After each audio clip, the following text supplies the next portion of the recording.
మహా హైదరాబాద్ ప్రస్తుత హెచ్ఎండిఏ పరిధిలో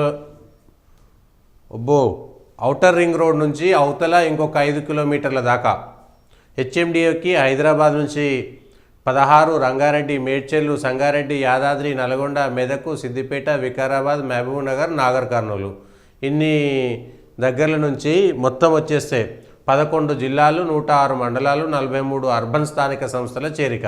మొత్తం హైదరాబాద్ని హెచ్ఎండిఏ చేసే బదులు టోటల్ తెలంగాణనే హైదరాబాద్ చేసేస్తే అయిపోతుందేమో అనిపిస్తుంది. హెచ్ఎండిఏ చేయడం అనేటువంటిది అభివృద్ధి సూచికకు నిదర్శనమా, లేదంటే పూర్తిగా గ్రామాలన్నీ కలగాపులగం అయిపోవడం అనేటువంటిది, గ్రామీణ ప్రాంతాలు లేకుండా పోవడం అనేటువంటిది అభివృద్ధి కోరుకోవడం అంటే అదేనా?